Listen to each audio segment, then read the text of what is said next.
Nanti dimatikan kalau sudah selesai. Oke.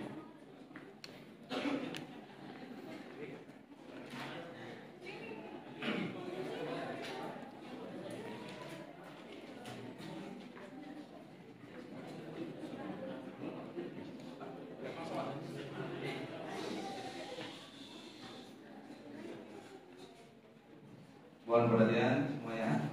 Untuk mengawali sesi diskusi kita kali ini, saya akan buka dengan sebuah pantun. Sisko nakal di pukul rotan, lari pemilik tersandung batu. Selamat sore rekan-rekan. Assalamualaikum warahmatullahi wabarakatuh.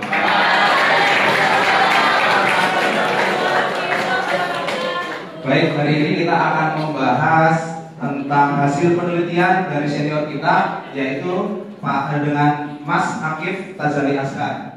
Kebetulan kita hari ini akan dibagi menjadi 3 sesi, yaitu sesi 0 sampai 20 menit, kemudian sesi 2 menit 21 sampai 40, kemudian sesi 3 menit 41 sampai 1 menit 21 detik. Kebetulan di sesi pertama ini kita akan membahas materi yang pertama dengan penyaji, yaitu Mas Faisal, kemudian pembahas 1 Mbak Ika, pembahas 2 Mas Satrio, kemudian juru kamera Umara, dan saya sendiri Andika Andi Susnajati sebagai moderator. Pada hasil penelitian yang akan kita bahas hari ini berjudul tentang pemanfaatan hak atas tanah pasca legalisasi aset pada masyarakat transmigran di Desa Sridadi, Kecamatan Buai Madang, Kabupaten Ogan Komering Timur, Provinsi Sumatera Selatan. Untuk lebih jelasnya kita akan masuk ke materi yang pertama dengan pembahas penyaji, yaitu Mas Faisal. Untuk waktu dan tempat kita persilakan.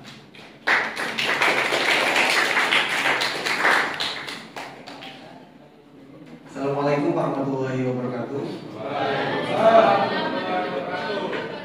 Perkenalkan, nama saya Faisal dari Pamungkas dengan NIT 233-24553 sebagai penyaji di materi 1 pada menit 0 sampai 20 menit. Jadi dalam materi 1 ada beberapa poin yang harus menjadi perhatian kita bersama dan dapat diikuti sebagai teori sosiologi pertanahan. Yang pertama, sertifikat tanah memberikan kepastian hukum atas kepemilikan tanah. Hal ini akan mendorong masyarakat untuk lebih produktif dalam memanfaatkan tanah. Hal tersebut sejalan dengan konsep struktur fungsional yang menekankan bahwa produksi tidak hanya melibatkan hanya faktor hukum saja, namun juga faktor sosial dan budaya di masyarakat. Jadi di sini sertifikat tanah itu kan dia mempunyai fungsi hukum. Nah, tapi di sini saat dia itu mempunyai kepastian hukum, pasti nanti itu akan berimpact kepada sektor-sektor yang lain seperti sosial, budaya, ekonomi, dan kemasyarakatan. Kemudian poin yang kedua, dengan adanya program legalisasi aset, maka masyarakat akan memperkuat modal usaha dan akan memberikan rasa aman dan bekerja sama untuk membangun jaringan sosial untuk mendukung usaha. Hal ini sesuai dengan teori neofungsional yang memuat sebuah sistem yang relatif mandiri dan terorganisir melalui interaksi antar masyarakat. Jadi di sini ada suatu sistem yang terbentuk secara terus-menerus. Jadi dari yang pertama legalisasi aset, kemudian akan dari legalisasi aset itu akan terbentuk sertifikat yang dijadikan sebagai modal usaha. Kemudian modal usaha tersebut akan sebagai suntikan dari usaha masyarakat yang nanti di situ masyarakat akan dapat berdikari untuk melanjutkan usahanya masing-masing dan mengembangkan usahanya. Kemudian di poin yang ketiga, yaitu dengan sertifikat tanah dapat menjadikan alat untuk menanggulangi ketimpangan penguasaan, pemilikan, penggunaan dan pemanfaatan tanah dan mengurangi sengketa konflik perkara pertanahan. Dengan sertifikat tanah akan membentuk tertib administrasi pertanahan yang mengakibatkan keteraturan di masyarakat. Hal ini sesuai dengan teori konflik. Dengan adanya sertifikat, jadi teori konflik yang dimaksud di sini yaitu sengketa ataupun kasus pertanahan akan terminimalisir dan penggunaan pemanfaatan tanah akan dimanfaatkan sesuai dengan apa yang sudah diatur dalam peraturan perundang-undangan.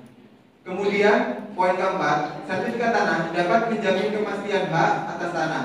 Sehingga dengan terjaminnya kepastian hak tersebut akan memudahkan masyarakat untuk melakukan transaksi baik itu jual beli, waris, dan hibah serta proses peralihan hak dan pemeliharaan data pertanahan. Hal tersebut sesuai dengan teori perilaku sosial yang artinya perilaku seseorang akan membawa suatu akibat baginya di kemudian hari. Jadi dengan masyarakat itu melakukan sertifikasi tanahnya, maka masyarakat itu pertama akan merasa aman terhadap aset yang dimilikinya. Kemudian dari rasa aman itu, masyarakat pun akan mendapatkan dampak bahwa saat beliau akan melanjutkan proses pemeliharaan data pertanahan, tidak usah memulai atau tidak usah mengurus dari sertifikat pertama kali, namun hanya pemeliharaan data pertanahan saja.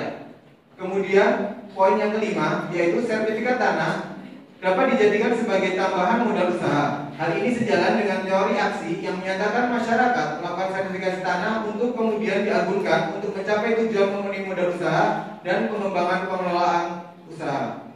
Jadi di sini masyarakat melakukan aksi atau melakukan kegiatan legalisasi aset itu atas dasar dirinya sendiri, memang untuk tujuan untuk menerbitkan sertifikat yang selanjutnya nanti akan digunakan sebagai tambahan modal, dan itu masyarakat melakukan dengan secara sadar gitu. Mungkin itu saja pemaparan dari saya, banyak kurang dan salahnya saya mohon maaf. Wassalamualaikum warahmatullahi wabarakatuh.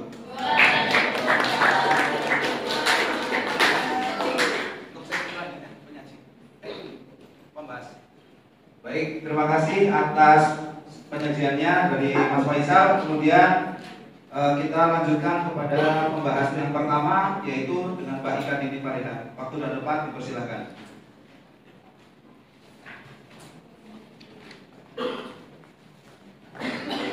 Baik, di sini saya akan membahas yang telah disajikan Mas Faisal. Yang poin pertama yaitu sertifikat tanah memberikan kepastian hukum atas kepemilikan tanah.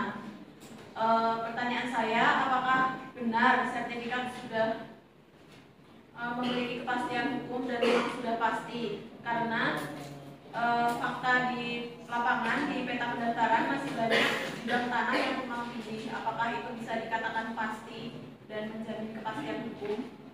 Karena jika dikaitkan dengan teori sosiologi agraria dapat menimbulkan konflik di masyarakat. Terima kasih.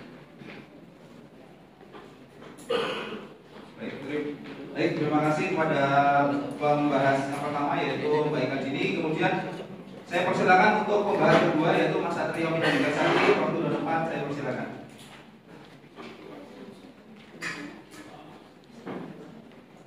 Mohon izin bertanya Mas Faisal, dari materi 1 itu kan membahas tentang bahwa sertifikat itu kan bisa menambah modal secara signifikan ya. Nah, pertanyaan saya itu, apakah dengan modal yang banyak itu bisa menjamin kesejahteraan masyarakat? Mengingat di teori sosiologi itu ada teori konflik, nanti kalau masyarakat itu nggak bisa manfaatkannya, justru bisa menjadi masalah di kemudian hari. Itu pertanyaan dari saya. Terima kasih.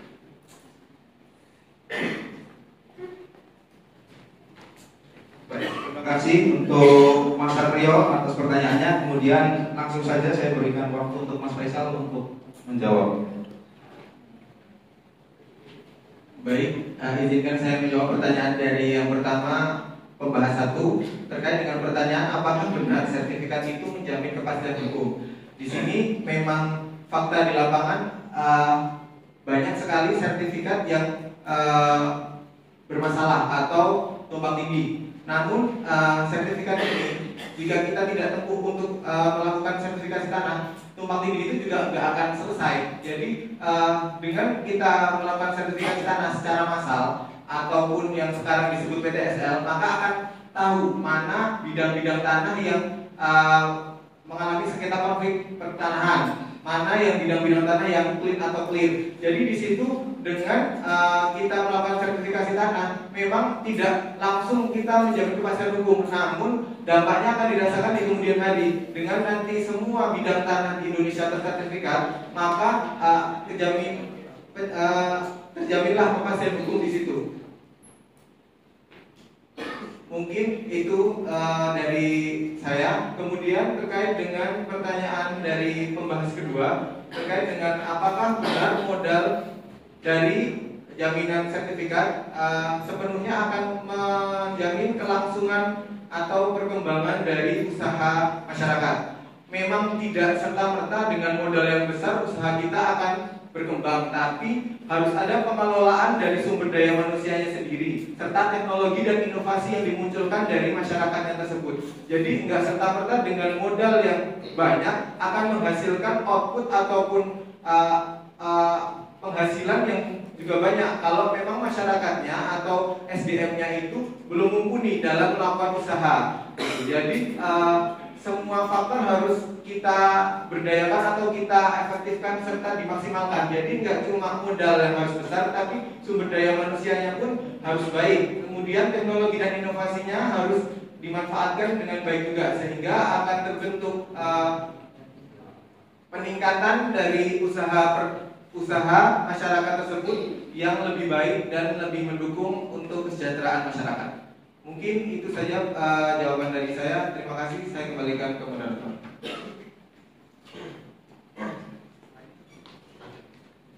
Baik, teman-teman sekalian, itulah pembahasan dari materi yang pertama di menit 0 sampai 20. Kurang lebihnya mohon maaf, saya selaku moderator mengucapkan wassalamualaikum warahmatullahi wabarakatuh.